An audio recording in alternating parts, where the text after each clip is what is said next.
किस राक्षस से डरकर भागे थे भगवान शिव, आइए जानते हैं। भगवान शिव के बारे में प्रचलित है कि वह थोड़ी सी तपस्या से आसानी से प्रसन्न हो जाते हैं। हालांकि कई ऐसे उदाहरण भी हैं जब किसी ने बड़ा वरदान पाने उनकी कठिन तपस्या भी की है। लंकाधिपति रावण ने भी अमरत्व का वरदान पाने के लिए भगवान शिव को अपने 10 सिर चढ़ा दिए थे।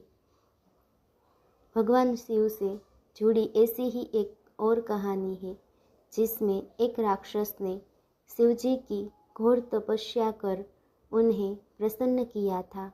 हालांकि वरदान देकर भगवान शिव खुद ही मुसीबत में फंस गए थे।